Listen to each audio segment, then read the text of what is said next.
क्या है वास्तुशास्त्र? अगर मुझे रेंट पे घर लेना है तो मैं क्या 3-4 चीजें चेक कर लेनी चाहिए बिफोर एनालाइजिंग? वैसे तिजोरी की डायरेक्शन कौन सी होनी चाहिए?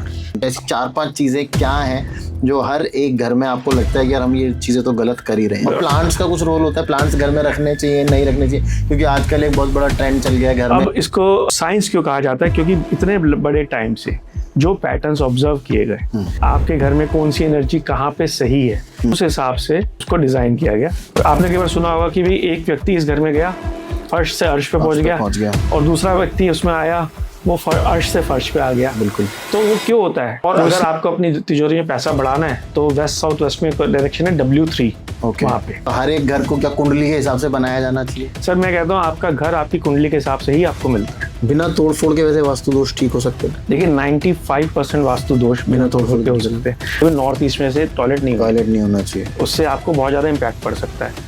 एक दूसरे लोग कहते हैं कि साउथ वेस्ट में एंट्रेंस नहीं होनी चाहिए। इन दोनों को तो फिर भी मैं मैनेज कर सकता हूँ, ठीक है? ये दोनों मैनेजेबल हैं? बिल्कुल है। मेडिसिन कौन से कॉर्नर में रखनी चाहिए कि उसका जो यूजेज है वो धीरे धीरे after a point of time हम लोग कम कर सकें? क्या वास्तु के थ्रू भी पितृदोष लग सकता है? कहाँ का वास्तु मेरी बिजनेस लाइफ को अफेक्ट करेगा? मेरे ऑफिस का या मेरे घर का? दोनों। अगर आप सजेस्ट करो कि भाई मेरा बिजनेस लैपटॉप है, तो अगर मैं कुछ स्क्रीन सेवर उस पर लगा के रखना चाहूँ तो क्या रखना चाहिए मुझे वास्तु के हिसाब से? मैं उसमें तो उसमें पैसा आता रहे। एक प्रो टिप वास्तु कंसल्टेंट अगर आप देना चाहो मेरी ऑडियंस को, और मनी, क्योंकि पैसा आ जाता है तो आदमी वैसे ही सब कुछ उसका मुझे लगता है कि ठीक हो जाता है।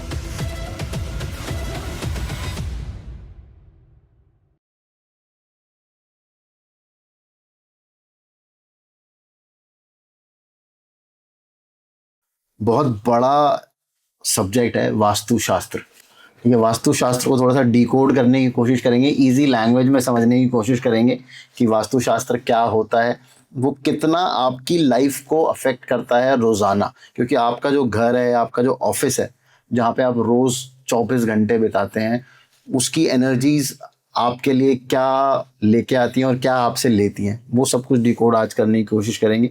और हमारे साथ हैं Sumit sir. Welcome to the Tarun Sharma show. कैसे हैं आप? मैं बहुत अच्छा हूँ। Thank you so much for having me. It's a wonderful pleasure. क्या है वास्तुशास्त्र? इसको साइंस से क्यों जोड़ा जा रहा है? क्या रीजन क्या है, क्यों इसको साइंस बोला जाता है? देखिए पहले तो इसको साइंस नहीं, इसको ऑकल्ट साइंस बोला जाता है। ऑकल्ट साइंस, ठीक है ना। अब ऑकल्ट साइंस में क्या क्या आता है? आपकी एस्ट्रोलॉजी आती है, आपके टैरो कार्ड्स आते हैं, anything which has no direct relationship with the modern science but which is based on beliefs as well as the patterns have been observed जो पिछले 15-20 हज़ार सालों में हमारे एंसेस्टर्स ने देखे हैं। ओके, ठीक है ना। आज पूछेंगे कि वास्तु की एग्जैक्ट एज क्या है, वास्तुशास्त्र की, तो एग्जैक्ट एज शायद कोई नहीं बता पाएगा, बट मैं मानता हूँ कम से कम 12,000 साल पुरानी है। क्यों? क्योंकि 12,000 साल पहले महाभारत हुई थी और उस समय विश्वकर्मा जी ने पांडवों का महल बनाया था। ठीक है, ये सबको पता है हमारी मैथोलॉजिकल बुक से या एंशिएंट बुक से। अब इसको साइंस क्यों कहा जाता है? क्योंकि इतने बड़े टाइम से जो पैटर्न्स ऑब्जर्व किए गए, भाई कि आप घर में ये चीज़ यहाँ रखेंगे तो आपको ये होना चाहिए, ये चीज़ यहाँ रखेंगे तो ये होना चाहिए, आपके घर में कौन सी एनर्जी कहाँ पे सही है, उस हिसाब से उसको डिज़ाइन किया गया।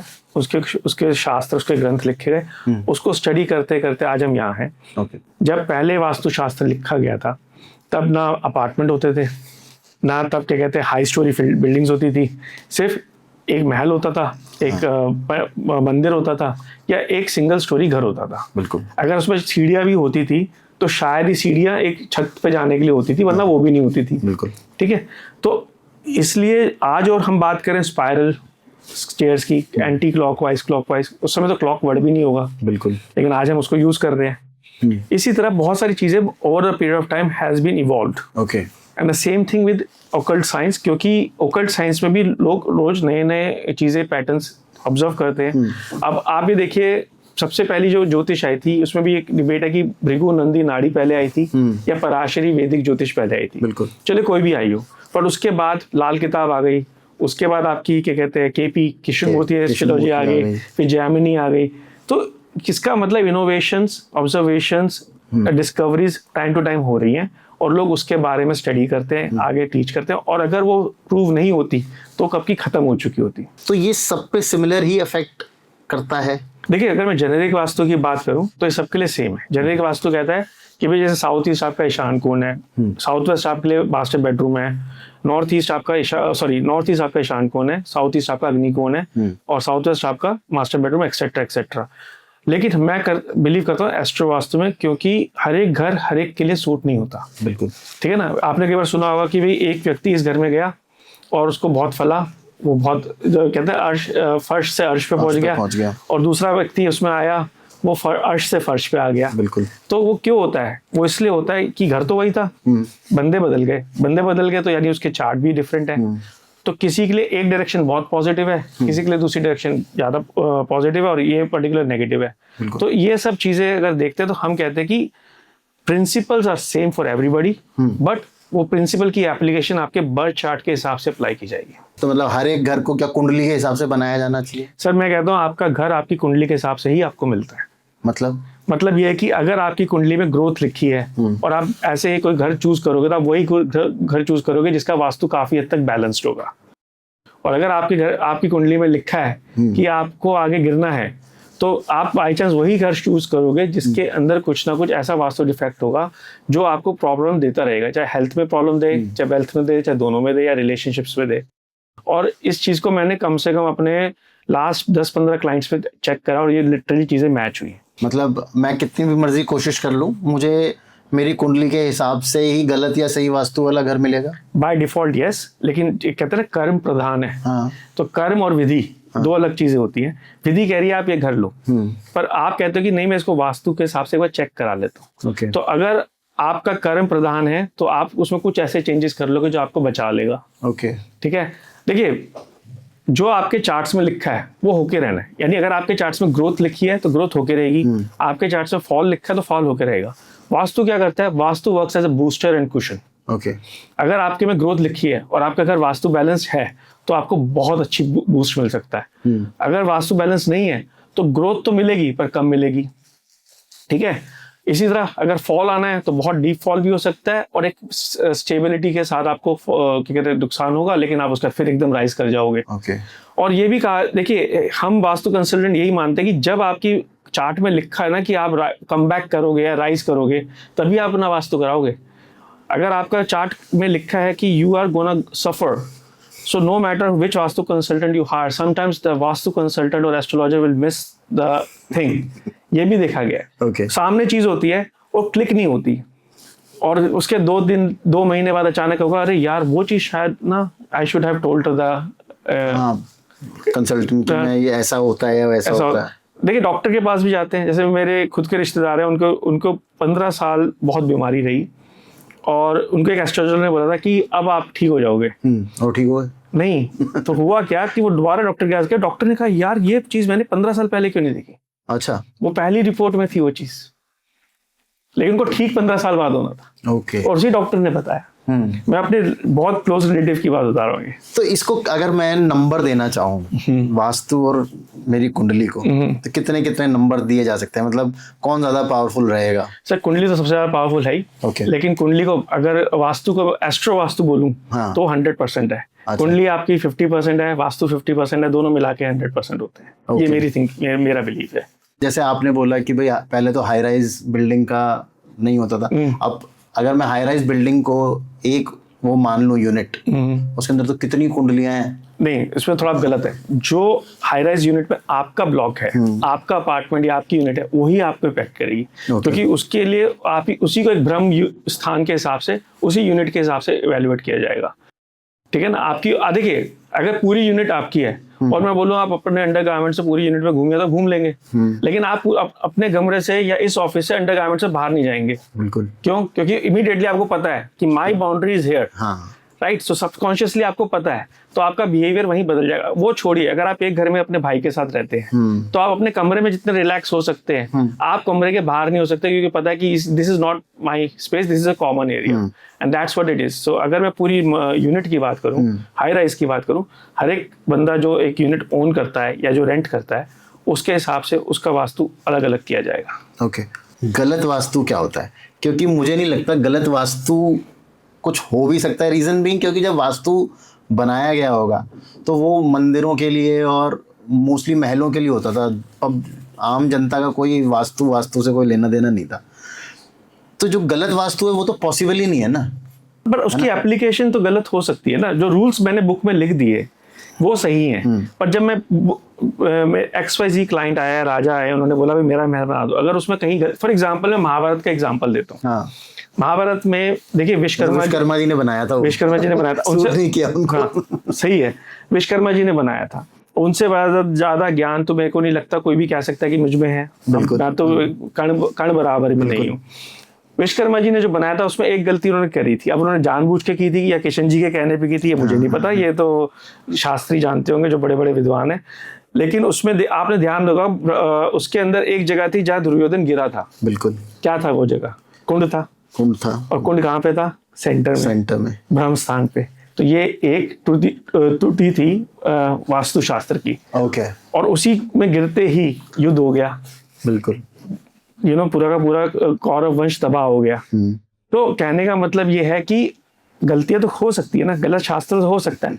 तो इंटेंट क्या है? अगर किशन जी को महाभारत रोकनी थी तो पहले ही रोक सकते थे, ये तो सबको पता है। अगर वो होते तो वो चाहते तो एक भी बंदा नहीं मरता।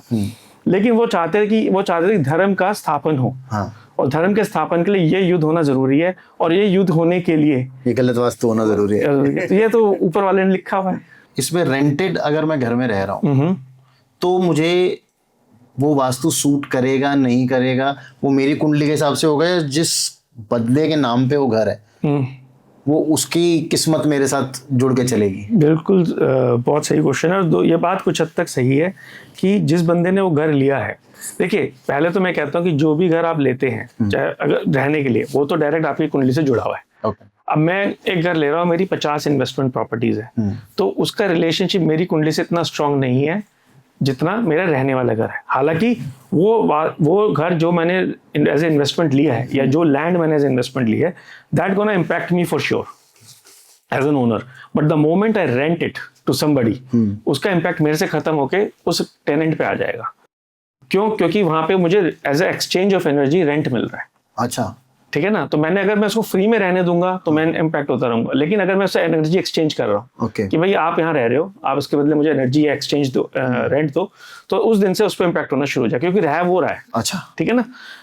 दूसरा, ये बहुत स्ट्रांग बिलीफ है कि उसने जो घर रेंट के लिए चूज किया है वो भी अपने स्टार्स की वजह से ही किया है। भाई आप 50 घर देख रहे हो, आपको यही घर क्यों पसंद आया? बिना तोड़ फोड़ के वैसे वास्तु दोष ठीक हो सकते हैं? देखिए 95% वास्तु दोष बिना तोड़ फोड़ के हो सकते हैं।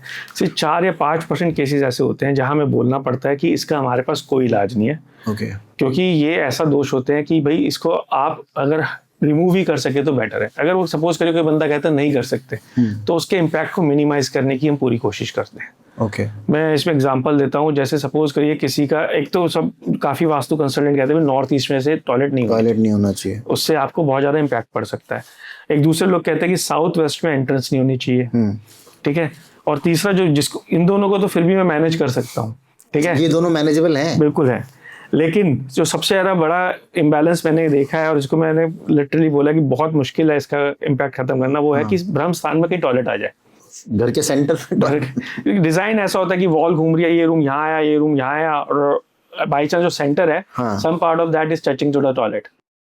सेंटर से अगर 1 या 2 मीटर के रेडियस में भी टॉयलेट है तो वो भी ब्रह्मस्थान में मानी जाएगी, क्योंकि ब्रह्मस्थान थोड़ा बड़ा होता है। It's not just 1 point. अच्छा। सेकेंडली, क्योंकि ब्रह्मस्थान को में ये प्रॉब्लम है कि Brahmasthan is, I always say it's a core energy generator. आपकी सारी ब्रह्मस्थान की जो ओकल्ट एनर्जीज है घर की, वो वहीं से निकल रही है। अगर मैं उसी को दूषित कर दूं या उसी को कर दूं तो फिर तो मैं कुछ भी कहीं भी कर लूं, गड़बड़ होना ही होना। अगर मुझे रेंट पे घर लेना है तो मैं क्या 3-4 चीजें चेक कर लेनी चाहिए बिफोर फाइनलाइजिंग? ओके, देखिए इसमें मैं आपको बोलूंगा 3 चीज जरूर देख लें। हाँ। हालांकि मैंने उनकी कुंडली नहीं देखी, कोई भी बड़ा मुश्किल है सबके लिए कुंडली वाइज अभी एक्सप्लेन करना। जो वास्तुशास्त्र में जेनेरिक है। हाँ, जेनेरिक ये देखिए, जब आप एक अपार्टमेंट या कोई भी घर देखने तो उसके लगभग अप्रोक्सीमेट सेंटर में चले जाए। आप अपना कंपास निकालें, कंपास में देख ले कि जो एंट्रेंस आ रही है वो जितना क्लोज टू मेन डायरेक्शन होगी, ईस्ट वेस्ट नॉर्थ साउथ, उतना अच्छा है। अच्छा, ठीक है ना, क्योंकि ये चारों डायरेक्शन अच्छी हैं। बहुत से लोग सिर्फ नॉर्थ को या ईस्ट को अच्छा मानते हैं, वास्तुशास्त्र में चारों अच्छी है। ठीक है। और अगर बाई चांस मान लीजिए नॉर्थ में आपकी डायरेक्शन आ रही है, तो just to be on safe side की भी थोड़ी ऑफ ना हो, आपका कंपास ऑफ ना हो, उसको ब्लू टेप लगा दें उस ईस्ट में आ रही तो ग्रीन टेप लगा दे, साउथ की तरफ आ रही तो रेड टेप लगा दे, और वेस्ट की तरफ आ रही तो व्हाइट टेप लगा दे, अच्छा, just to be in this side. अब दूसरा जो मैं बोलूंगा, ये देखिए टॉयलेट नॉर्थ ईस्ट में ना हो, अच्छा, बस ये दो चीजें देख लें। तीसरा, अगर आपकी किचन साउथ ईस्ट में आती है तो बहुत ही अच्छा है। बस ये 3-4 चीजें चीजें बेसिक हैं जो आप देख लेंगे तो आपको 50% 60% आराम मिनिमम मिल जाएगा। ऑफ कोर्स आपके एस्ट्रो चार्ट्स उस पर इम्पैक्ट अलग डालते हैं, लेकिन अगर कोई मुझसे बोले कि 3 चीजें बता दे क्या है, तो वो मैं यही बताऊंगा। ऐसी 4-5 चीजें क्या हैं जो हर एक घर में आपको लगता है कि यार हम ये चीजें तो गलत कर ही रहे हैं? देखिए, जो सबसे ज्यादा प्रॉब्लम मैंने देखी है ना, अगर किसी भी घर में, वो आप सरप्राइज करेंगे, एक है आपकी टॉयलेट्स ज्यादा गलत। आजकल हम वहां टॉयलेट्स की बात भी मैं आपसे करूंगा, बहुत जरूरी है वो। Please no. तो एक टॉयलेट्स हमने देखा है बहुत ज्यादा गलत प्लेस है, लेकिन टॉयलेट्स को इजीली ट्रीट किया जा सकता है एज लॉन्ग एज वो 2 जगह ना हो, नॉर्थ ईस्ट। दूसरा जो हमने क्या कहते हैं, एक मिस्टेक देखी, लोग मिरर्स को बहुत गलत यूज करते हैं इसमें और आपके धर्म स्थान पे। दूसरा जो हमने क्या कहते हैं, एक मिस्टेक देखी, लोग मिरर्स को बहुत गलत यूज करते हैं। अगर आप मिरर्स को यूज गलत करते हैं तो आप क्या करते हैं, आप ऑटोमेटिकली अपने आप को डुअलिटी में जी रहे हैं। सपोज करिए इस दीवार पे मिरर लग जाता है, या आपके पीछे वाली दीवार पे मिरर लग जाता है, तो मिरर क्या करेगा, आपका एक प्रतिबिंब वहां लगा देगा, मल्टीप्लिकेशन हो जाएगा। तो जैसे ही मल्टीप्लिकेशन होगा, यानी आप इस समय 2 जगह बैठे हैं। ओके, अब 2 जगह बैठे हैं, तो अब सपोज करिए you are sitting in east, और थोड़ा सा शिफ्ट करेंगे तो east south east. East south east negative direction, east is positive direction. अगर आपका बेड ईस्ट में आ रहा है, you are sleeping in a very positive direction, लेकिन अगर वहीं आपका बेड ईस्ट साउथ ईस्ट में आ रहा है, आपको बैड थॉट्स। ये कितनी डिग्री का फर्क होता है? डिपेंड करता है size of property, but generally her 12.5 degree, her 22 degree पे आपकी डायरेक्शन बदलती है। 22 डिग्री पे ही डायरेक्शन अच्छी से बुरी हो जाती है? बिल्कुल। अच्छा, तो आप बता रहे थे बाथरूम। हाँ, तो बाथरूम में भी यही देखा है। बाथरूम में लोग कहते हैं भी हमने क्या कहते हैं, नॉर्थ वेस्ट में, सॉरी वेस्ट नॉर्थ वेस्ट में लगा दिया है, साउथ साउथ वेस्ट में लगा दिया। कि बाथरूम की आइडियल जगह सिर्फ 2 ही है। ओके, एक साउथ साउथ वेस्ट और एक वेस्ट नॉर्थ वेस्ट। इन दोनों डायरेक्शंस के अलावा कहीं भी बाथरूम है, आपको उसको ट्रीट करना पड़ेगा, वास्तु रेमेडी से उसको क्योर करना पड़ेगा। अगर आपने क्योर नहीं किया तो उसको इम्पैक्ट पड़ेगा। अब मैंने कहा, जैसे हम जो कंपास लेते हैं, कोई भी कंपास जो हमारे फोन में है, जिसको लोग 100% एक्यूरेट नहीं है, उसमें क्यों मैग्नेटिक फील्ड जो आपके आसपास है वो इम्पैक्ट करती है, प्लस एक अर्थ की जो मैग्नेट है जिसके बेसिस पे नॉर्थ और साउथ आप डिफाइन कर रहे हैं, वो अपने आप में घूम रही है बिल्कुल आपके साथ, अर्थ के साथ। तो उसमें थोड़ा वेरिएशन हर बारी आप जब जिस दिन भी खोलेंगे 1-2 डिग्री एक्स्ट्रा उधर उधर होगा। ये तो सर अभी आपको आई थिंक पता ही होगा कि वो एवरी फ्यू थाउजेंड ईयर्स वो चेंज भी होती है। पूरी की पूरी जो नॉर्थ है वो साउथ हो जाएगा, और जो साउथ है वो नॉर्थ हो जाएगा। नहीं, इसका मुझे ज्ञान नहीं है, लेकिन मैं ये जरूर कहूंगा कि 1000 ईयर्स की तो हमारे जीवन भी नहीं है। हाँ। मैं तो अभी आज 2 दिन की बात करूंगा। अगर आप आज इसी पे क्या कहते हैं, टेबल पे अपना फोन रखें, हाँ। जो डिग्री आज दिख रही है, 2 दिन बाद एग्जैक्टली सेम डिग्री नहीं मिलेगी, कुछ वेरिएशन उसमें मिलेगा ही मिलेगा। ओके, ठीक है। उसका रीजन ये है कि वो घूम रही है, तो उसके जो आपसे 1-2 डिग्री आप चले जाएंगे। प्लस जितना आप इक्वेटर से पोल्स की तरफ जाते हैं, उतना आपका डिग्री वाइज वेरिएशन बढ़ जाता है। तो ये भी एक चीज है। तो इस वजह से मैं कहता हूँ कि एग्जैक्ट डिग्री वो नहीं मिलेगी। तो जब आप लोग कहते हैं ना कि वेस्ट साउथ वेस्ट में या वेस्ट साउथ साउथ वेस्ट में मैंने अपना टॉयलेट बना दिया, कई बार वो साउथ वेस्ट में निकलता है।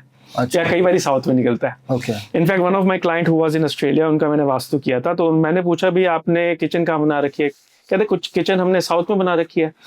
मैंने कहा ठीक है। जब मैंने ग्रीडिंग करी, वो भी खुद वास्तु सीख रहे थे उस समय, तो जब मैंने ग्रीडिंग करी, मैंने कहा सर ये साउथ में तो नहीं आ रही, साउथ साउथ वेस्ट में आ रही है। कहते नहीं Sumit, what are you talking about, look मैंने करा है। अब वो क्या कर रहे थे, उनकी गलती नहीं है, उन्होंने मोबाइल से की थी। अच्छा। उनकी वो वही 12.5 डिग्री हिट गई, तो चूल्हा जो था वो आ रहा था साउथ साउथ वेस्ट में। ओके। और जो उनको लग रहा था साउथ में आ रहा है, तो उन्होंने खुद बिल्डर थे, उन्होंने खुद बनाया था। जब मैंने देखा, और उनको जब मैं मिला था, उनका पेट बहुत खराब था। और साउथ साउथ वेस्ट में जब भी आप खाना पकाते हैं और खाते हैं, तो आपकी तबीयत खराब करेगा ही करेगा। उनका फिर मैंने उसको बोला कि आप इसको पीछे एक पैंट्री थी, वहां पे आप अलग से चूल्हा लगाइए, और उस एरिया को मैंने ट्रीट कर दिया था। ओके। 1 महीने बाद मुझे मिले थे किसी और इवेंट पे डिनर के टाइम। तो जिस दिन मैं पहली बार मिला था उनसे, तो वो सिर्फ उस दिन वो खा रहे थे, सब्जियां खा रहे थे। मैं ब्रेड क्यों नहीं खा रहे हो आप, कहते नहीं पेट खराब रहता है, तो आई ओनली ईट। और उस दिन वो डिनर पे सब कुछ खा रहे थे। जब 1 महीने बाद मिले, मैंने कहा आप ठीक हो गए, कहते हाँ यार आराम तो है। वो सिर्फ गैस चेंज कर देने से? गैस चेंज कर देने से। ओके। तो ये तो 2 मिस्टेक्स हो गई। अगर हम लोग और 3 मिस्टेक्स हमें बतानी हो जो जनरली हम लोग करके रखते हैं। हाँ, तो एक तो देखिए इसमें 3 भी हो गई, मिरर्स हो गए, आपके टॉयलेट्स हो गई, किचन भी आ गई। Okay. किचन भी गलत जगह है। इसमें और ऐड करना तो एक होता है बेड्स। लोग जब कहते हैं भाई मैंने साउथ वेस्ट में बेड बना दिया अपना, जो सबसे कॉमन मिस्टेक हमने देखी, साउथ वेस्ट में सब मास्टर बेडरूम बना देते हैं आंख बंद करके। वो कहते हैं कि ये साउथ वेस्ट मास्टर, लेकिन मैं कहता हूँ कि मास्टर बेडरूम वो होता है जो मास्टर के लिए उपयुक्त हो, ना कि सिर्फ साउथ वेस्ट ही। साउथ वेस्ट को क्या है, south west according to astro vastu is governed by the planet Rahu. अगर आपका राहु नेगेटिव हाउसेज में है, नेगेटिव हाउसेज कौन से होते हैं आपकी कुंडली में, अगर किसी को कुंडली का ज्ञान है, वो होते हैं 6, 8 एंड 12। ठीक है, वो होते हैं 6, 8 एंड 12। अगर 6, 8 एंड 12 में अगर आपका राहु है और आपने मास्टर बेडरूम में अपना बना दिया मास्टर बेडरूम, तो आपको नुकसान, टेंशन या रिलेशनशिप से प्रॉब्लम आएगी ही आएगी। मेरा खुद का राहु 8th में है, हाँ, तो मेरा अगर 8th में या इन जो बाकी के 2 घर बताए, तो किस डायरेक्शन में होना चाहिए वैसे घर? सॉरी, आपका रूम।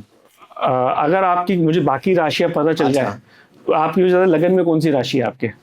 ये तो मुझे भी याद नहीं, मुझे ये पता है मेरा राहु 8th में है। तो आप साउथ वेस्ट में बस अपना बेडरूम ना बनाए। साउथ वेस्ट में ना बनाए? नहीं, बिल्कुल नहीं। अगर साउथ वेस्ट में, पर आपकी जो राशियां, मैं बताता हूँ, आपकी जो राशियां दूसरे, चौथे, 7वें, 9वें, 10वें और 11वें घर में है, उसकी हर एक राशि की डायरेक्शन है, उसमें बना लूँ, उसमें बना लीजिए। ओके। दूसरा घर होता है आपकी इनकम का, चौथा घर होता है आपके एसेट्स का, 7वां घर होता है आपके क्लाइंट्स का या आपके पार्टनर का, 9वां घर होता है गेन का, स्पिरिचुअलिटी का, 10वां घर होता है वर्किंग का, एफर्ट्स का, और 11वां होता है प्रॉफिट और फ्रेंडशिप्स का। तो ये सारे पॉजिटिव हैं। और प्लांट्स का कुछ रोल होता है? प्लांट्स घर में रखने चाहिए, नहीं रखने चाहिए? क्योंकि आजकल एक बहुत बड़ा ट्रेंड चल गया है, घर में इतने प्लांट्स रख देते हैं लोग। सर वो देखिए, हर एक चीज़ की जैसे एक जगह है। अगर जैसे मैं एग्जांपल देता हूँ, लोग शायद इसको नेगेटिव ना लें, अगर आप जूते पैरों में पहनेंगे तो अच्छे लगेंगे, हाथों में पहनेंगे तो अच्छे नहीं लगेंगे। उसी तरह वास्तु शास्त्र में प्लांट्स की डायरेक्शंस डिसाइड की गई है। ओके। आप प्लांट्स को नॉर्थ से लेकर साउथ तक, टूवर्ड्स ईस्ट, कहीं भी रख सकते हो। ओके। आप नॉर्थ वेस्ट से लेकर साउथ वेस्ट में प्लांट्स को बिल्कुल ना रखें। अगर आपने वहां रखा तो आपको नुकसान होगा ही होगा। या तो आपको फिजिकल हेल्थ में कोई प्रॉब्लम होगी, या आपको गेन्स में प्रॉब्लम होगी, या आपके फैमिली रिलेशनशिप्स में आपको प्रॉब्लम आनी शुरू हो जाएगी। तो जो लोग, जैसे कुछ लोग होते हैं अपने छत पे टेरेस गार्डन बना लेते हैं, ठीक है ना, टेरेस गार्डन में अगर उन्होंने घास लगाई है तो ठीक है, लेकिन वो उसके साथ पौधे भर देते हैं, तो देखेंगे उनको कहीं ना कहीं प्रॉब्लम आएगी in any of these things, health, wealth और रिलेशनशिप्स।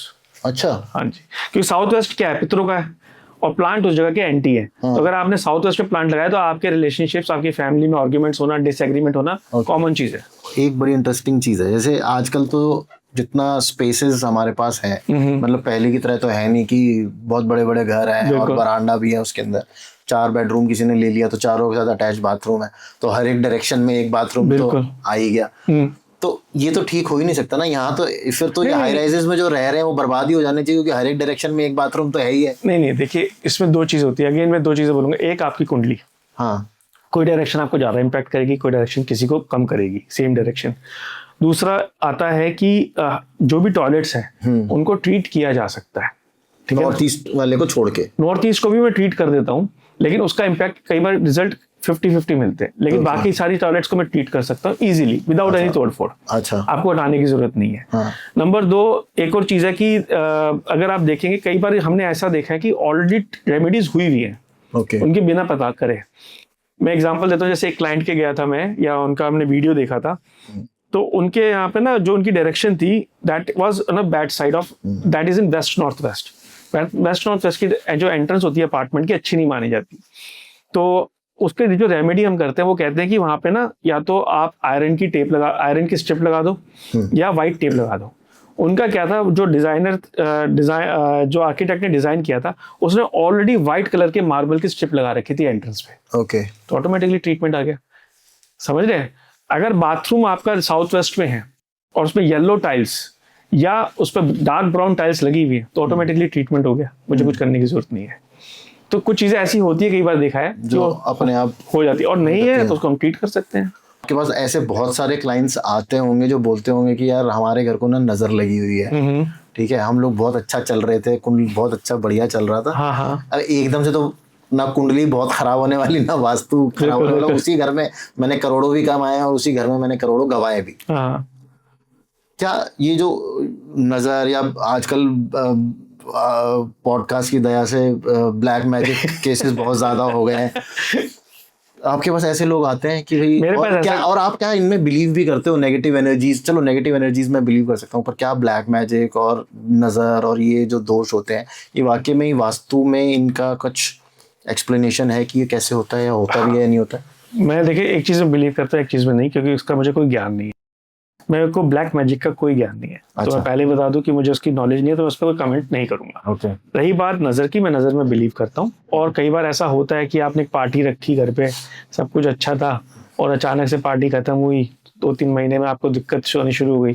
तो उस केस में मैं कहता हूँ भाई, इस नज़र उतारने का तो एक सिंपल तरीका है वास्तु में, यह है कि सी सॉल्ट लीजिए, not iodise salt. C salt लीजिए या सेंधा नमक लीजिए, पूरे घर में बिखेर दीजिए और झाड़ू मार दीजिए, पर आधे घंटे बाद, 2 घंटे बाद अच्छा। झाड़ू मार दीजिए। जहाँ कारपेट है वो वैक्यूम कर दीजिए। नमक क्या करता है, अपने साथ एनर्जी सोख लेता है, मॉइस्चर सोख लेता है। आप उसको पोछा मत मारिए, बहुत लोग पोछा मरवा देते हैं नमक का, लेकिन वो गलत है, क्योंकि नमक ये इज तो बहुत फेमस रेमेडी है कि हाँ, नमक लेकिन वो पानी में डाल के पोछा लगवा दो। हाँ जी, देखिए मेरे गुरु ने तो मुझे यही बताया, मैं भी वही फॉलो करता हूँ, क्योंकि कहना ये है कि आप जब नमक का पोछा करते हैं तो आप उससे परमानेंट चल रहे हैं, ठीक है। और नमक क्या होता है, सूर्य को रिप्रेजेंट करता है, तो आप ना सूर्य नेगेटिव करते हैं। आप अगर बिखेर के 1-2 घंटे बाद उसे झाड़ू मार के निकाल देंगे और उसे टॉयलेट में कहीं बहा दिया, तो आपने उस नेगेटिव एनर्जी इकट्ठी करी और फेंक दिया।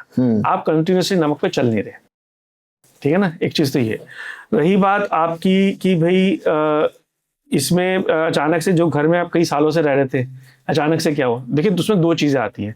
एक, आपने कोई रेनोवेशन, कोई चेंजेस किए हैं कि नहीं किए, क्यों पहले सही था, आपने बैलेंस खराब कर दिया डेकोरेशन के नाम पे, या गेस्ट आए तो आपने चीजें हटा दी, तो उससे इम्बैलेंस क्रिएट होगी। दूसरा, आपके करंट दशा, जब आपकी दशा चेंज होती है ना, तो वो आपको उसके हिसाब से कुछ चेंजेस लाने पड़ते हैं घर में। हाँ, तो हम जैसे एस्ट्रो वास्तु करते हैं, तो हम महादशा और अंतरदशा के करंट प्लैनेट्स को जरूर कंसिडर करते हैं। मैं अभी आपको एग्जांपल देता हूँ। मेरे क्लाइंट थे ऑस्ट्रेलिया में, one of the very first few clients, और मेरे दोस्त भी हैं। उनको ना उनकी रिसेंटली काफ़ी देर बाद जॉब लगी थी, जॉब छूट गई थी, काफ़ी देर बाद जॉब लगी थी। और जहाँ जॉब लगी थी, 2-3 महीने काम करने का, 4 महीने काम करने का, कह रहे थे कि सुमित, यहाँ मैं सेटिस्फाइड नहीं हूँ, मेरा बॉस कॉन्स्टेंटली मुझ पे बहुत प्रेशर बना रहा है, and I am not sure how I can deal with it. I can't leave the job, but at the same time I can't deal with it. तो मैंने जब उनका देखा, तो मुझे महादशा का तो यानी अंतरदशा राहु की चल रही थी, और हमारे को कुंडली में दिख जाता है कि कौन सा सामान कहाँ रखा होता है। इसमें एक एस्ट्रो वास्तु एक थ्योरी है, हिट थ्योरी, कि कौन सा प्लेनेट किस डायरेक्शन पे पॉजिटिव या नेगेटिव डाल रहा है। तो उनका जो राहु था वो 6th हाउस की डायरेक्शन पे नेगेटिव डाल रहा था। 6th डायरेक्शन होती है जॉब की, सर्विसेज की। तो हमें रियलाइज हुआ कि भाई एक काम करो, आप इस राहु के सामान को उठा के, आपके यहाँ होगा, कहते नहीं है, नहीं कहते हाँ है। मैंने कहा जो भी सामान है राहु का, उठा के इस जगह रख दो, और वहां कभी राहु का सामान मत रखना। उन्होंने उठा के रख दिया। 1 महीने बाद मेरी बात हुई, क्या मेरा बॉस ही चेंज हो गया, अब मेरे बॉस के नीचे एक और बंदा आ गया, उसके नीचे मैं हूँ, और now he is looking after me and he is very cooperative and I am happy now. अच्छा, तो this was happened and this was we observed कि दशाओं को अगर आप ढंग से मैनिपुलेट कर ले और अपने प्लैनेट्स को रिस्पेक्ट दें, तो प्लैनेट्स आपकी हेल्प करते हैं। अच्छा, एक चीज और नोटिस करी होगी आपने, आजकल जितने भी घर बनते हैं ना, उसमें हम लोग एक वॉल शेयर करते हैं साथ वाले घर से। तो क्या वो जो उनका वास्तु है साथ वाले घर का, वो भी हमें इफेक्ट डालेगा? रीजन बीइंग कि हम एक ही वॉल शेयर कर रहे हैं। सर ऐसे तो सारे अपार्टमेंट एक दूसरे से लड़ने लग जाएंगे। आप एक बिल्डिंग देखिए ना, अगर एक हाई राइज बिल्डिंग जाता हूँ, उसमें एक कॉरिडोर होता है, और कॉरिडोर में 5 या 6 अपार्टमेंट्स की एंट्री होती है, एंट्री डोर्स होते हैं, और सारे के सारे कम से कम 2 अपार्टमेंट से जुड़े होते हैं। कॉर्नर वाला भी होता है तो कम से कम 1 से जुड़ा होता है, तो दूसरे वाले 2 या 3 से जुड़े होते हैं। तो इसका मतलब ये तो हर एक की वास्तु दूसरे को इम्पैक्ट करेगी। ऐसा नहीं होता। जो आपका ओन्ड स्पेस है, you only control the vastu. तो अगर मेरे घर में ही 2 वॉल शेयर हो रही हैं, जैसे किचन और बाथरूम की वॉल शेयर हो रही है, तो will that be an issue? As long as the place have maintained the sanctity, क्योंकि किचन एक पवित्र स्थान हो गया, बाथरूम एक डिस्पोजल हो गया। तो अगर मैं एग्जांपल देता हूँ, साउथ जो डायरेक्शन है, that is a direction of fire, ठीक है, वहां पे आप किचन बना सकते हैं। लेकिन साउथ वेस्ट जो डायरेक्शन है, that is a direction of disposal, वहां पे आपको टॉयलेट ही बनानी चाहिए। तो इसका मतलब जो जिसने अगर इस तरह अपना घर डिजाइन किया तो खराब हो गया? नहीं, वो तो उसने वास्तु के हिसाब से बनाया ना। तो as long as there is a sanctity maintain, कोई दिक्कत नहीं है। कोई दिक्कत नहीं है। अगर वॉल शेयर भी कर रहे हो, उसके लोग कहते हैं भाई यहाँ पे तो पानी है, यहाँ पे तुमने उसी वॉल पे आग डाल रखी है, फिर क्या होगा? सर फियर मॉन्गरिंग है। आपका यहाँ दिल है, यहाँ पेट है। दिल यहाँ पे है, जो आपको सारे को ब्लड सप्लाई करता है, जो डिस्पोज होता है वो ये है। तो क्या उसका कोई लॉजिक थोड़ी है? पर आपको भी तो भगवान ने मतलब डराते हैं वैसे वास्तु वाले? I think it's from my perspective it's a fear mongering. अच्छा। आपका अगर मैं आपको बहुत वास्तु का एग्जांपल दे दिया ना, आप किसी भी वास्तु कंसल्टेंट से पूछे क्या साउथ डायरेक्शन में किचन बन सकती है, वो कहेगा हाँ, जो south is direction of fire, ठीक है। वो पूछे, फिर उससे पूछेगा क्या साउथ वेस्ट में टॉयलेट बन सकती है, वो मना नहीं करेगा क्योंकि बनने जगह ही उसी की है। तो साउथ वेस्ट में अगर किचन है तो उसके साथ वॉल जुड़ के साउथ वेस्ट में टॉयलेट आ रही है, तो वॉल तो फिर भी शेयर करेगा। And it's a live example, it's a live example, so nobody can, if somebody says it, I think क्या हो रहा है, it's not the vastu consultant which are creating the problem. हम जो सेल्फ लर्नर्स है ना, काफी लोग कि हमने आधी बात सुनी, आधी बात समझी और उसका हमने अपना एक वो बना लिया, लॉजिक बना लिया। और फिर क्या हुआ, मैंने अपने दोस्त को भी बता दिया, मेरे दोस्त ने ये भी कर ले ओ भाई तेरे तो ना किचन के साथ साथ टॉयलेट है, देखो तो कभी खाना सूट ही नहीं करेगा, या तो घर में बर्बाद हो जाएगा। उसको प्रॉब्लम किसी और वजह से हो रही होगी, हो सकता है इम्बैलेंस नॉर्थ ईस्ट में हो सकता है बैलेंस नॉर्थ वेस्ट में हो, लेकिन because of the half knowledge, कहते हैं ना आधा सच झूठ से भी खराब होता है, या आधी नॉलेज, तो वहाँ ये है। क्रॉनिक इलनेसेस का भी कोई एक स्पेसिफिक कॉर्नर होता है? कई कॉर्नर्स हैं जो क्रॉनिक इलनेसेस को देते हैं। सबसे फेमस तो नॉर्थ ईस्ट है, जिसके अंदर टॉयलेट लगाते हैं तो लोग कहते हैं कर्क रोग हो जाता है, कैंसर। हाँ। और दूसरा अगर मैं आपको अभी एग्जांपल दिया, ईस्ट साउथ ईस्ट में अगर टॉयलेट है तो आपको फैटी लीवर हो सकता है, that is also chronic. Diabetes के लिए भी ईस्ट साउथ ईस्ट में अगर कोई रेड कलर यूज करता है तो भी डायबिटीज हो सकती है। साउथ वेस्ट जाते हैं तो साउथ वेस्ट में अगर टॉयलेट है या इम्बैलेंस है तो हार्ट प्रॉब्लम हो सकती है। ठीक है। मेरे एक फ्रेंड है, he does not believe in vastu, but उन्होंने घर शिफ्ट किया था सिडनी में, और उनको शिफ्ट करने के बाद जो उनके हस्बैंड थे, उनके हस्बैंड को विद इन 6 months बहुत ज़्यादा स्टमक प्रॉब्लम हो गई थी। तो मेरे को लगा यार इनकी किचन ना नॉर्थ वेस्ट या साउथ वेस्ट में ना हो, क्योंकि north west and south west combined represent your stomach and intestine. और मैंने इनका फिर फ्लोर प्लान, क्योंकि उन्होंने बिलीव तो है नहीं उनका, तो मैं इम्पोज तो नहीं कर सकता किसी को, तो मैंने जस्ट चेक करा और देखा कि उनका जो किचन है वो नॉर्थ वेस्ट में आ रहा था। तो नॉर्थ वेस्ट में कंटिन्यूसली आग जल रही है, it's gonna create an acidic और अदर प्रॉब्लम्स और ulcers in your stomach, and that's what happened to him. वैसे मेडिसिन कौन से कॉर्नर में रखनी चाहिए कि उसका जो यूजेज है वो धीरे धीरे after a point of time हम लोग कम कर सकें? देखिए मेडिसिन के लिए मैं 2 जगह बोलता हूँ। एक है आपकी north east. North east is a direction of your immunity. तो जो भी आप सप्लीमेंट्स या मेडिसिन वगैरह रखेंगे उससे उसकी पावर बूस्ट होगी और आपको अच्छा इम्पैक्ट करेगी। दूसरा, अगर किसी को क्रोनिक डिजीज है, फॉर एग्जाम्पल डायबिटीज हो गया या ब्लड प्रेशर हो गया, तो वो लाइफ टाइम मेडिसिन खानी होती है, तो उसके लिए हम एक डायरेक्शन बोलते हैं वेस्ट साउथ वेस्ट में W2। क्या होता है कि हमारी 16 दिशाएं हैं और हर दिशा में 2 एंट्रेंसेस हैं। तो वेस्ट साउथ वेस्ट में 2 एंट्रेंस आती है, W2 और W3। W2 का ये बिलीफ है कि जो भी चीज आप वहां रखेंगे वो आपको छोड़ के नहीं जाएगी। अच्छा। तो हम कहते हैं कि आप जैसे अगर आपको कोई प्रॉब्लम है, जैसे डायबिटीज हो गई, बीपी हो गया, ठीक है, लाइफस्टाइल तो आपको थोड़ा ठीक करना ही रखना ही पड़ेगा। ये तो नहीं कहूँगा कल आप जलेबियाँ खाने शुरू कर दीजिए, हाँ, लेकिन आप वो सब प्रिकॉशंस रखें और साथ में अपनी दवाई का एक नया पत्ता, यानी कि ओल्ड एक्सपायर्ड नया पत्ता आप वहां पे रख दें। तो धीरे धीरे आपकी मेडिसिन कम हो जाएंगी और कंट्रोल होगी, क्योंकि और वो कह रही है, क्योंकि वास्तु कह रहा है कि इसको नहीं जाने देना, इसको नहीं जाने देना। एक और चीज बताइएगा सर, जैसे पितृदोष तो कुंडली से लगता है, हाँ, क्या वास्तु के थ्रू भी पितृदोष लग सकता है? सर ये मैंने जो अभी तक देखा है अपनी फैमिली में, और हालांकि कुछ क्लाइंट्स ये नहीं बताते कि जब उनका जन्म हुआ तो कहाँ थे, क्योंकि वो घर हमारे पास नहीं होते, राइट। लेकिन मैं आपको एग्जांपल देता हूँ, जिस घर में मैं पैदा हुआ था वहाँ पे साउथ वेस्ट में टॉयलेट थी। तो साउथ वेस्ट में टॉयलेट होना पितृदोष होता है अकॉर्डिंग टू वास्तु। और मेरी कुंडली में पितृदोष है।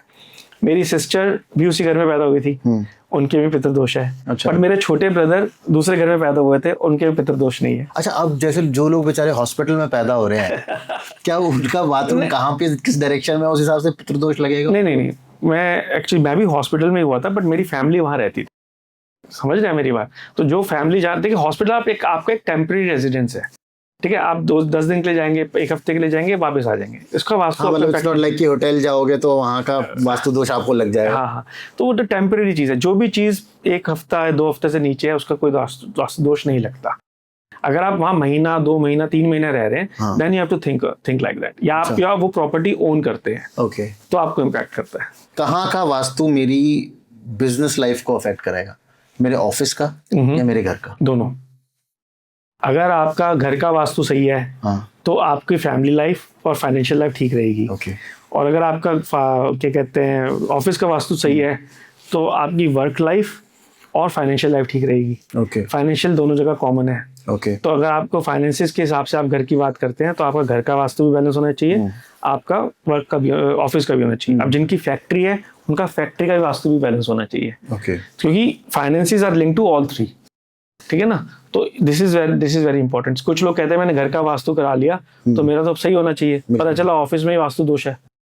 तो इस वजह से कई जगह क्लाइंट्स ऐसे देखे हैं जो एक जगह तो देख लेते हैं, हाँ। दूसरी जगह ध्यान नहीं देते। आई थिंक जिसका ऑफिस है, बिजनेस है या फैक्ट्री है, उसको तीनों जगह का वास्तु दोष देखना चाहिए। सक्सेसफुल लोग ऐसी क्या चीजें रखते हैं अपने ऑफिसेज में जो आपको लगता है कि जैसे मैंने वो सुना है 7 हॉर्सेस का फ्रेम लोग रखते हैं, या पायराइट स्टोन्स आजकल लोग रखते हैं। आई डोंट नो कि वो कितना काम करता है या नहीं करता है। देखिए horses are vastu remedy, okay. ठीक है, लेकिन उसका गलत यूज होगा तो गलत इम्पैक्ट करेगी। अब पता है क्या होता है कि हम ना सिर्फ सक्सेस स्टोरीज रिमेंबर करते हैं, फेलियर्स को भूल जाते हैं। रही बात सक्सेस स्टोरी की, मैं आपको एग्जांपल देता कि सबको फेसबुक याद रहती है, लेकिन फेसबुक के पहले और फेसबुक के बाद कितने सोशल मीडिया प्लेटफॉर्म्स खराब हुए हैं, बिखरे हैं। ऑर्कुट करके एक था हमारे टाइम में, ऑर्कुट को तो फेसबुक खा गया, ठीक है। उससे पहले माई स्पेस था यूएस में, उसको खा गया। उसके बाद हाई फाइव आया था फेसबुक के बाद, वो भी। तो कह रहा सक्सेस स्टोरी सबको याद रहती है, लेकिन फेलियर्स किसी को याद नहीं रहते। तो जो लोग कहते हैं कि भाई उसने वो लगाया था, वो सब क्या था, कॉपी पेस्ट में लग जाते हैं। मैं इसका बोलता हूँ कि इसके ना जो लोग अपने आप रेमेडी लगाते हैं ना, वो कहीं पर नुकसान कर सकते हैं। तो मेरे हिसाब से उनको एक रिक्वेस्ट है कि सभी ऑडियंस को कि आप रेमेडी करिए, लेकिन आप ऐसी रेमेडी करिए जो आप हटा सके। क्योंकि बाई चांस आपने उसकी गलत एप्लीकेशन करी है, क्योंकि मैंने आपका चार्ट नहीं देखा, मैंने आपकी डायरेक्शंस नहीं निकाली, या किसी भी अच्छे वास्तु कंसल्टेंट से निकलवाए, तो अगर आपको पता नहीं है पर आपको डाउट है कि भाई ये साउथ डायरेक्शन है और मेरे को फाइनेंस की दिक्कत हो रही है, मैं लाल घोड़े वहां लगा देता हूँ या जो भी है, तो ऐसी लगाएं जो लगाएं और हटा सके। अगर आपको लगता है कि भाई इम्पैक्ट सही नहीं आ रहा, परमानेंट फिक्सचर ना करवा दें, जिसको आप बिना कंसल्टेंट के परमानेंट फिक्सचर्स ना करें, वरना आप नुकसान ज्यादा करेंगे। बहुत लोग क्या करते हैं, एक डेस्परेशन होती है, आदमी थका हुआ है, कुछ काम नहीं चल रहा है, परेशान है, कहते हैं यार ये कर देता हूँ शायद इससे हो जाए। दूसरे होते हैं कि यार क्या कहते हैं, इसे यही तो करना है, मतलब यू नो लेजीनेस कह लो, या क्या कहते हैं they don't want to spend money, ठीक है ना। एंड दैट्स सबसे बड़ी बात तो ये ना कि आजकल वास्तु कंसल्टेशन इतनी महंगी हो गई है कि जो आदमी वैसे ही परेशान है वो बेचारा वैसे भी नहीं ले पाता। मैं आपकी बात मानता हूँ, लेकिन देखिए मैं नहीं कहता कि I am the cheapest one, मुझसे महंगे भी बहुत हैं और मुझसे सस्ते भी बहुत हैं। आपको मार्केट में 5,000 रुपए का वास्तु कंसल्ट मिल जाएगा और 50 लाख का भी मिल जाएगा। लिटरली 50 लाख लोग देते हैं वास्तु कंसल्ट। कई लोग क्लेम कर रहे हैं 21 करोड़ भी लिए उन्होंने। ये तो नहीं पता सर मुझे, शायद मैं भी बता दूं किसी दिन। लेकिन मैं कहता हूँ कि वो उस वास्तु कंसल्टेंट को हायर करिए जिसकी इंटेंट और नॉलेज सही हो। मैं अपने क्लाइंट, जैसे बहुत सारे वास्तु कंसल्टेंट होते हैं या जो भी उनका बिजनेस मॉडल है, everybody has their own right, वो हर विजिट के चार्जेस लेते हैं, बिल्कुल, या हर रिव्यू के चार्जेस लेते हैं। मेरा जो सिस्टम है, मैं कहता हूँ कि 6 महीने तक मैं अपने क्लाइंट्स को नहीं छोड़ता। ओके। आपने जैसे आज मुझसे कंसल्टेशन ली, मैं 6 महीने तक आपसे जुड़ा रहूंगा। आप मुझसे 2, 3, 4 बार रिव्यू करा सकते हैं। okay. मिनिमम मुझे ये इफेक्ट आ रहा है, मुझे ऐसा लग रहा है, वैसा लग रहा है। क्योंकि एक रेमेडी करने पे या चेंजेस करने पे ऑन एवरेज 1 हफ्ते से लेकर 3 महीने का समय लगता है। ठीक है, अगर वो इम्पैक्ट नहीं आ रहा और हमें लग रहा है कि इसके अलावा कोई ऑप्शन है, तो हम अगले 3 महीने और देखेंगे। ओके। जैसे मैंने किसी क्लाइंट का किया था, तो उनके 2 ऐसी जगह थी जहाँ पे मेरे को 8 महीने में रिजल्ट आया। अच्छा। हाँ, लेकिन 8 महीना रिजल्ट आया, तो इसलिए मैं कम से कम 6 महीने देता हूँ क्लाइंट्स को, क्योंकि 6 महीने तक देखो, क्योंकि मैं नहीं चाहता कि वो भी बार बार मुझे पैसे दे। It's not like I don't like to earn money, but I don't like to earn unfair money. वैसे तिजोरी की डायरेक्शन कौन सी होनी चाहिए? सर बहुत से लोग साउथ वेस्ट कहते हैं। हाँ। मैं साउथ वेस्ट को नहीं कहता। अच्छा, आप क्यों नहीं कहते? सर साउथ वेस्ट में राहु की जगह होती है, तो साउथ वेस्ट बेसिकली पितरों का भी स्थान होता है, इसलिए कहते हैं स्टेबिलिटी रहती है। लेकिन ये देखा गया कि अगर आप वहाँ पे पैसे रखते हैं तो कई बार फैमिली में झगड़े हो जाते हैं पैसे को लेके। ओके। तो मैं कहता हूँ कि आपको अगर अपनी तिजोरी रखनी है तो वेस्ट में रखें। वेस्ट जगह है गेंस की। आपको अपनी तिजोरी रखनी है साउथ ईस्ट में रखें। साउथ ईस्ट जगह है अग्निकोण की, धन की।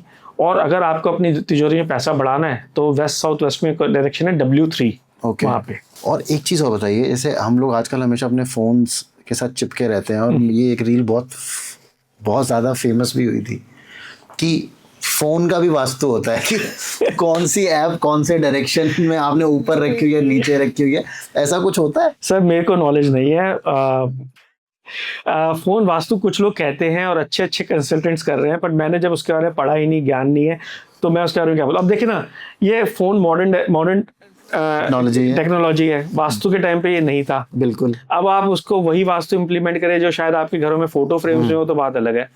मेरी नॉलेज इसमें नहीं है, so I will not comment much on that. अच्छा, अगर आप सजेस्ट करो कि भाई मेरा बिजनेस लैपटॉप है, तो अगर मैं कुछ स्क्रीन सेवर उस पर लगा के रखना चाहूँ तो क्या रखना चाहिए मुझे वास्तु के हिसाब से, मैं उसमें so that वो उसमें पैसा आता रहे? देखिए, पैसा नहीं, मैं उसमें कहूँगा ब्लेसिंग्स होनी चाहिए। तो उसमें मैं कहूँगा कि मैं उसमें थोड़ा नक्षत्रों में बिलीव करता हूँ। जो आपका नक्षत्र है उस नक्षत्र के हिसाब से चूज करिए कि जो भी फ्रेंडली उसका सिंबल है। सपोज करिए जैसे आपका मेरा जैसे माघा नक्षत्र है, तो उससे जो पहले वाला नक्षत्र होता है वो उसको सपोर्ट करता है। तो उसके जो सिंबल्स हैं वो रख सकते हैं। मेरा माघा नक्षत्र है, माघा नक्षत्र पितरों का होता है। तो मैंने अपने पितरों की, अपने दादा दादी, अपने नाना नानी और गणेश जी माघा नक्षत्र केतु गवर्न करता है, केतु इस गवर्न पर गणेश जी। तो मैंने गणेश जी की फोटो लगा रखे, ब्लेसिंग्स ले रहा हूँ। ग्रोथ होगी नहीं होगी उनके ऊपर है, वो उनके ऊपर है। वैसे घर में मंदिर होना चाहिए सर? मंदिर होना चाहिए, बट वो गुम्बद वाला मंदिर नहीं होना चाहिए।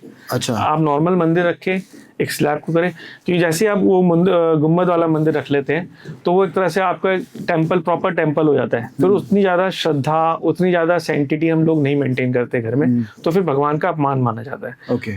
घर में मंदिर रखना है, आपकी कुंडली के हिसाब से देखा जाएगा कि कौन सी डायरेक्शन जो घर के प्रधान है उनके लिए नेगेटिव नहीं है, और वहाँ मंदिर बनाइए। ऐसा नहीं कि नॉर्थ ईस्ट एक बोल रखी है कि इसमें रख दो मंदिर। नहीं, वो फिर जेनेरिक वास्तु में आ गया ना। जेनेरिक वास्तु में देखिए, नॉर्थ ईस्ट में मंदिर रखने के दो नुकसान है सबसे बड़े जो लोग नहीं करते। एक, north east is your very Payas location, तो वहाँ पे आप अगर मंदिर बनाते हैं तो उसकी रोज पूजा, रोज वहाँ पे भोग लगना, ये सब होना चाहिए, like because that is a place of meditation. Number 2, north east जो है वो है वाटर जोन। वाटर जोन में आप रोज अग्नि जला रहे हैं, तो आप ऐसे कॉन्ट्रडिक्शन कर रहे हैं। अच्छा, तो ये तो कितने सालों से बताया जा रहा है। तो नॉर्थ ईस्ट में ध्यान लगाने की जगह है, ध्यान करिए, भगवान की मूर्ति रखनी है, मूर्ति रख लीजिए, गुरु की मूर्ति रख लीजिए। कि north east is also govern by Brihaspati. Okay. Brihaspati आपके गुरु रिप्रेजेंट करते हैं। तो जैसे आप किसी गुरु को मानते हैं, किसी इष्ट देव को मानते हैं, उनकी फोटो लगा के ध्यान करिए, जोत मत जलाइए। अगर आप जोत जला रहे हैं तो कोशिश करिए सिल्वर या स्टेनलेस स्टील के दिए में जलाएं, ब्रास के दिए में ना जलाएं। ओके। मंदिर का पूरा वास्तु है घर के अंदर। बेस्ट लोकेशन मंदिर की बताऊंगा, या तो साउथ ईस्ट, अच्छा, क्योंकि अग्निकोण है, वहां पे अग्नि आप जितनी मर्जी देर चला सकते हैं, या फिर वेस्ट, क्योंकि वेस्ट जो डायरेक्शन है वो है इच्छा पूर्ति की। आपकी जितनी भी मैनिफेस्टेशन होती है वो वेस्ट पूरी करती है। अच्छा। मैं आपको इसमें एग्जांपल लेता हूँ। काफी लोग नॉर्थ ईस्ट बोलते हैं, पता नहीं क्यों, बट अगर आप जितने भी बड़े मंदिर देखेंगे हिंदुस्तान में, कोई सा भी मंदिर उठा लीजिए, सबके गर्भगृह वेस्ट में होते हैं। नॉर्थ ईस्ट में क्यों नहीं है? उनसे ज्यादा वास्तु ज्ञान तो हमें भी नहीं हो सकता मंदिर का, उन्होंने क्यों नॉर्थ वेस्ट में रखा? उसका आई थिंक मुझे किसी ने रीजन बताया था कि क्योंकि हम वहां पे कुछ मांगने जा रहे हैं, इस वजह से वो वेस्ट में रखा गया है। रखा जाता है गर्भगृह। रीजन भी जैसे आपने बोला कि इच्छा पूर्ति के लिए। तो क्या घर में आप मंदिर रखते हो तो कुछ नहीं मांगते? ये बात भी है। आप मांगते हैं ना, आप चाहते हैं कि आपकी इच्छाएं पूरी हो, भगवान को आप अर्पित करें। तो वेस्ट में अगर आप मंदिर करेंगे तो अच्छा है। वेस्ट एक ऐसी डायरेक्शन है कि उसके अंदर आप ब्रास के दिए के अंदर भी परमानेंट जोत जला सकते हैं, और भगवान की जो मूर्ति है वो सिल्वर आइडल या ब्रास की भी हो सकती है। वरना हर एक डायरेक्शन में, कई डायरेक्शन में रिस्ट्रिक्शन आ जाती है कि भाई आप यहाँ पे ब्रास की मूर्ति नहीं रख सकते, यहाँ सिल्वर की नहीं रख सकते, क्योंकि एंटी एलिमेंट हो जाता है इस वजह से। But west can accommodate most of the metals. West can accommodate अखंड ज्योत in a brass दिया, and South East can also accommodate अखंड ज्योत। तो अगर आप इन दो डायरेक्शंस में आप करेंगे तो आपको बहुत फायदा होगा। जिस घर में मंदिर है और उसी घर में हम लोग नॉनवेज भी बनाते हैं, तो क्या उससे कोई किसी प्रकार का वास्तु दोष क्रिएट होता है? सर मैं तो नॉनवेज खाता नहीं, आई एम वेजिटेरियन। पर एज अ कंसल्टेंट अगर मैं क्लाइंट तो खाते होंगे? किसी क्लाइंट खाते हैं, बट हम उनसे उनके खाने की प्रेफरेंसेस पूछते नहीं है। अच्छा। क्योंकि वो एक पर्सनल स्पेस में एंट्री हो जाती है। और फिर लोग उसको बहुत ज्यादा नेगेटिव या पॉजिटिव लेते हैं। पर पर्सनली मैं कहूँगा कि मैं नॉनवेज को कहता हूँ कि आप घर में ना बनाए तो अच्छा है, पर फिर बहुत से लोगों का मैसेज आ जाएगा कि भाई ये कैसे आप कह सकते हैं नॉनवेज। तो इसलिए कंट्रोवर्शियल टॉपिक में नहीं जाता। जहां आप नॉनवेज बना रहे हैं उसके आसपास मंदिर ना हो तो बस ध्यान रखें, बस इतना ही कहूंगा। पर वैसे घर में अगर मंदिर हम लोग रखे हुए हैं, बना रखा है, और उसका हम सही ढंग से रख रखाव नहीं कर रहे और साफ सफाई नहीं कर रहे और रोजाना पूजा नहीं कर रहे, तो क्या वो वास्तु दोष क्रिएट करता है? वास्तु दोष क्रिएट करता है। तो अगर आपका मंदिर है तो आप रोज जोत जरूर जलाएं। ओके भगवान के आगे एक बार नमन जरूर करें। भाई जो आपको सब कुछ दे रहा है उसके आगे आप इतना भी नहीं दे सकते। आप गवर्नमेंट को टैक्स देते हैं ना, गवर्नमेंट आपसे टैक्स लेती है, भाई मैं आपको रोड दे रही हूँ, आपको सर्विसेज दे रही हूँ, तो भगवान आपको इतना कुछ दे रहा है, एक जोत तो जो ज्योति तो तो जला ही जला सकते हैं। बिल्कुल। अच्छा, एक प्लांट है सर, मनी प्लांट, आपने सुना होगा, वो वाकई में मनी देता है? वो उसका नाम मनी प्लांट क्यों पड़ा वो तो मुझे नहीं पता, लेकिन मनी प्लांट क्या है, money plant is a water element. Okay वैसे तो सारे प्लांट्स एयर एलिमेंट में आते हैं, but because it's a flowing way तो उसको वाटर एलिमेंट में कहा जाता है। तो हम मनी प्लांट को वहाँ यूज करते हैं जहाँ किसी को अपना नॉर्थ या नॉर्थ ईस्ट बैलेंस करना हो, Okay. या जहाँ वो एक फाउंटेन नहीं लगा सकता, अच्छा तो हम कहते हैं वहाँ पे मनी प्लांट लगा दो, तो it will create the opportunities, okay. It will not create a money. अच्छा, बिफोर वी एंड, एक pro tip okay as a vastu consultant अगर आप देना चाहो मेरी ऑडियंस को फॉर मनी, क्योंकि पैसा आ जाता है तो आदमी वैसे ही सब कुछ उसका मुझे लगता है कि ठीक हो जाता है। देखिए मनी के लिए ना 2 डायरेक्शन सबसे ज्यादा इंपॉर्टेंट है, और ऐसे तो चारों डायरेक्शन अपना अपना रोल प्ले करती हैं, लेकिन जो सबसे ज्यादा इंपॉर्टेंट है वो है आपकी नॉर्थ और एक साउथ और साउथ ईस्ट। साउथ ईस्ट से लेकर साउथ, नॉर्थ जो से लेकर नॉर्थ ईस्ट जो डायरेक्शन है वो आपको अपॉर्चुनिटी क्रिएट करती है। जब आपके पास अपॉर्चुनिटी आएगी और आप उसको सही तरह से कन्वर्ट कर लोगे तो आपके पास पैसा आएगा। तो आप इन 2 बैलेंस डायरेक्शन को जरूर बैलेंस रखें। North is represented by blue and black colour. मैं ऑडियंस को बोलता हूँ नोट कर ले, नॉर्थ के अंदर आप कौन कौन से कलर रख सकते हैं। आप ब्लू रख सकते हैं, ब्लैक रख सकते हैं, ग्रे रख सकते हैं, व्हाइट रख सकते हैं, ग्रीन रख सकते हैं, ग्रीन फैमिली से रिलेटेड को रख सकते हैं, या लाइट ब्राउन। अगेन रिपीट कर रहा हूँ, blue, black, grey, white, green या लाइट ब्राउन, इनकी फैमिली से रिलेटेड आप कोई सा भी कलर रख सकते हैं। कोई और कलर है उसको हटा दीजिए, that will create a problem. ठीक है, साउथ में आते हैं। South is your fire element. Fire element से फ्रेंडली कौन से कलर हैं? Of course red family, orange हो गया, पिंक हो गया, रेड हो गया। उसके बाद ग्रीन, क्योंकि green is a air element, उसको सपोर्ट करता है, बूस्ट करता है। और जो साउथ अर्थ एलिमेंट भी सपोर्ट करता है, डार्क ब्राउन, गोल्ड, ग्रास, ये रख सकते हैं। ओके, तो ये रख लेंगे तो वो बैलेंस रहेगा। ज्यादा कुछ समझ नहीं आ रहा तो साउथ वेस्ट में एक रेड बल्ब लगा दे, और नॉर्थ ईस्ट में या नॉर्थ में आप अपना मनी प्लांट या फाउंटेन लगा दें। ओके। और अगर वैसे नॉर्थ में जनरली लोग क्या गड़बड़ करके रखते हैं, उसको हैवी करके रख देते हैं या कुछ वैसे ही सब डी क्लटर करके रखना चाहिए उसे नॉर्थ को? बिल्कुल सर, आपने मुझसे भी एक चीज पूछी थी शुरू में, डी क्लटर से याद आया। आपने कहा था कि जो रिच लोग होते हैं उनके ऑफिस में ऐसे कौन से क्रिस्टल, वो शायद टॉपिक हमारा एक और आप जितने भी रिच लोग देखेंगे उनके घर में एक चीज जरूर होती है, क्या? क्लटर नहीं होता, क्लीन स्पेसेस होता है। क्लटर क्या है? Clutter is Rahu. जहां जितना क्लटर होगा वहां राहु की प्रेजेंस उतनी है। अब जैसे मेरा राहु 8th हाउस में बैठा है, आप मेरे रूम में देखो, इतना ना चाहते हुए भी इतना, इसका मतलब आपका राहु खराब है। तो जिसका राहु अच्छा है वो ऑटोमेटिकली राहु को उस तरह यूज करेगा, वो मॉडर्न इलेक्ट्रॉनिक्स में जाएगा। आपका राहु अच्छा भी है, इसलिए आप इंटरनेट पे इतने सक्सेसफुल भी है। लेकिन अगर आप अपने कमरे से डी क्लटर हटा देंगे तो you will see a massive boost. अच्छा, एक चीज और पूछनी थी सर, शूज अंदर लेके आने चाहिए वैसे? अगर शूज की प्रॉपर स्पेस है और ऑर्गेनाइज्ड है तो आप ला सकते हैं। आप शूज को ऐसे फैलाए ना, अच्छा, जैसे कहीं होता है ना पूरे दिन शूज बस छोड़ दिए, कोई इधर रखा है, पैर उधर रखा है। नहीं, आप शूज की एक प्रॉपर जगह बनाए। देखिए, रखे हुए शूज शनि है, ऑर्गेनाइज शूज शनि है, और फैले हुए शूज राहु है। अच्छा, ये इनमें भी ऐसे डिफरेंशिएट हो जाता है? बिल्कुल। तो आप जिसको रिस्पेक्ट देना चाहो दे सकते हैं। क्योंकि जापान जो है वो हमारे बहुत सारे कस्टम्स फॉलो करता है, वहाँ पे तो बहुत स्ट्रिक्टली वो मना करता है कि नहीं, आप शूज, उनके घर के अंदर के जूते अलग होते हैं, बाहर के जूते अलग होते हैं। अगर वो कर सकते हैं तो देखिए, आज की डेट में सबके घर छोटे भी हैं, तो मैं सबसे नहीं, अगर आपके अंदर और बाहर के ठीक है, लेकिन बाहर भी आप शूज रखते हैं तो अनऑर्गेनाइज ना, आपकी एक शेल्फ बनी हो, उसमें आप शूज रखें, और जो अंदर के शूज है उसकी शेल्फ अलग हो, उसमें से निकाल अंदर चले जाए। तो thank you Sumit sir, thank you so much आने के लिए। और जैसा मैंने बोला था कि हम लोग डिकोड करने की कोशिश करेंगे वास्तु को, आई होपफुली हम लोगों ने काफी उसको सिंप्लीफाई किया है वास्तु को, और बिना तोड़ फोड़ के भी काम किया जा सकता है वास्तु में, डरने की बात नहीं है। आप सही कंसल्टेंट के पास जाना जरूरी है, क्योंकि आजकल सर इंटरनेट की वजह से ना आधी जनता खुद कंसल्ट बन चुकी है, कंसल्टेंट बन गई है, और वो खुद तो करते ही करते हैं, वो पड़ोसी को भी बताते हैं कि भाई, और उसमें हम लोगों का बहुत बड़ा हाथ है वैसे। हम उसको कहते हैं बीटा एडवाइस। बिल्कुल, तो वो मत करो वास्तु, क्योंकि देखो घर जो है ऐसा नहीं है कि हर 2-3 महीने में आप चेंज करने वाले हो। लोग पूरी जिंदगी एक घर के अंदर रहते हैं, अगर उस चीज से आप कुछ बेनिफिट ले सकते हो तो व्हाई नॉट। बाकी देखते रहो Tarun Sharma show. Stay safe, stay healthy. जय श्री राम।